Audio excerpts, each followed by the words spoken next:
Nothing But the Words, episode number 14. Writing your book is an act of leadership.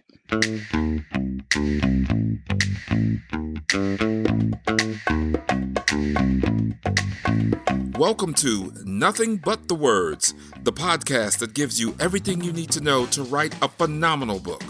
Now here's your host, your author coach, Candace L. Davis.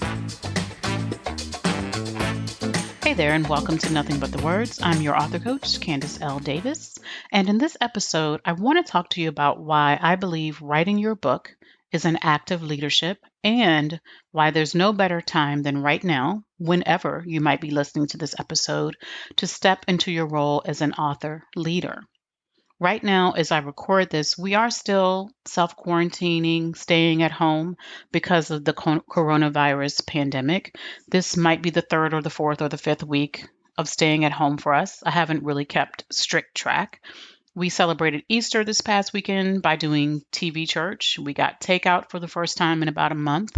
And then we really just lay around watching TV and enjoying some good movies and TV shows. We were just hanging out. So it wasn't the normal Easter we would have had, but it was also an incredibly fun and pleasant day. The hardest part for me was actually honoring my commitment not to work on Sundays. There was some editing I wanted to do for a book that I'm co-writing, and I had promised that I wouldn't work on Sunday, but I had those pages in my hand. I did manage to delay the editing until Monday, but that was really just because my daughter took the pages away from me.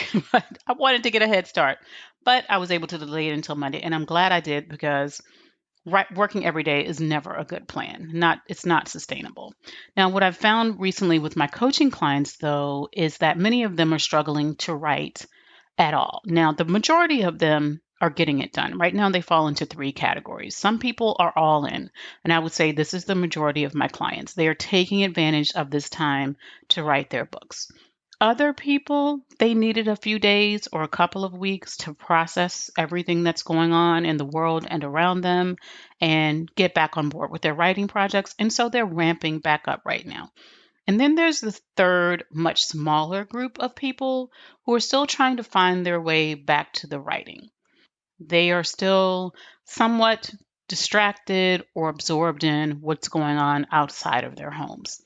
And while I understand that people do need time to process, and everyone, you've got to do it in your own time, and I value self-care, I am encouraging my clients to keep writing during this time. They are healthy. They're not caring for sick family members. And yes, they do have new challenges, right? They may have kids at home all day. They may be cooking when they would rather be eating out. The extra work required in just going to the grocery store and wondering if you're going to need to sanitize everything when you bring it home can be an added stress. These are extraordinary times, but leaders rise to the challenges of extraordinary times. There's a reason why most of the people we see as thought leaders and many of the people in leadership roles at the heads of organizations, in politics, and business are also authors. Writing a book demonstrates that you have thought about this subject. You've taken the time to master some knowledge around this topic. Writing a great book demonstrates that you've given the subject deep and serious thought. Your book is tangible proof that you have your own unique point of view. If it's a great book, you're not just regurgitating someone else's point of view. That would be not the best book in the world. My clients are leaders in business, in personal development, in their religious communities, in health and wellness, in finance, in the legal community, in life coaching, relationship coaching, all kinds of niches. If you are in the process of writing a book, you too are also a leader, or you're in the process of becoming one. In that case, you need to know that writing your book is an act of leadership, and writing your book in extraordinary times is an act of extraordinary leadership. Leaders have the courage to take a stand. As a leader, your book should stand for something. You should have a clear message for your readers about what you believe on a given topic. Leaders provide clarity for their followers. Your readers could spend weeks and months doing Google searches and reading articles and watching videos online about the topic you're writing about. But people don't buy books to have information thrown at them all over the place. They buy books because they want the information delivered in a coherent and organized way. Whether you're telling a story, teaching a process, or sharing information, the expectation is that you will synthesize that information and communicate it in a way that's helpful to your readers. That's how you lead as an author. There's a reason we tell children and even adults stories and read them books with clear lessons, sometimes with a moral to the story. We want them to learn from other people's decisions, other people's mistakes and experiences, including our own, and telling stories and sharing experiences in the form of a story is a great way to do that. As an author, you look to history, you look to your own experiences or to the actions and consequences you've observed, and you extract the lessons so other people can see them more easily. That is an act of leadership. Leaders also act in the best interests of their followers, even when it means telling them something they don't want to hear. Telling people what they don't want to hear can be difficult. It can be challenging. It can feel polarizing. It can make you worry no one's going to want to hear what you have to say in your book. But telling people what they already believe and want to hear, just co signing on what they already think, does not make for a great book. Great books give people what they want while telling them what they need. You might write a book on weight loss, for example, that promises readers that they will see results in 14 days. That's what they want to hear. They want to hear fast results, right? But then you give them what they need by telling them you can see those results, but you're going to have to change the way you eat in order to see them. Right now, I'm in this class with this great coach, and I will tell you about exactly what the class is later.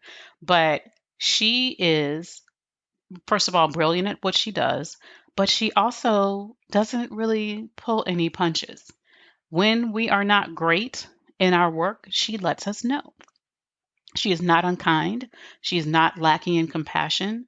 She is actually quite polite, but she also tells us what we need to hear. She does not feed us all sugar and no substance. She is a leader and she acts in our best interest by telling us what we need to know. As an author, your book should share with your readers the information they most need to hear about that topic. Now, not everybody is going to take action on the wisdom and the knowledge that you share. That's okay. You can't be responsible for what happens on the other side of your book as long as you've done your job in writing it. The people, though, who do decide to take action will change their lives in ways small and in ways large. They will change their lives. If they follow what you teach in your book, if you're teaching great information, they will learn how to do something. They will achieve a goal with that information. They will solve a problem with that information. Leaders also set the direction. They chart a course for individuals, communities, and organizations.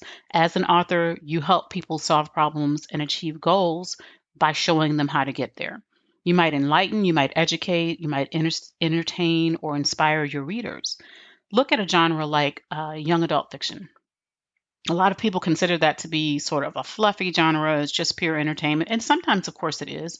But there are books in that genre that inspire whole generations of children and adolescents in ways that nothing else does. Maybe some movies might do it, but the books typically come first before they start inspiring as movies.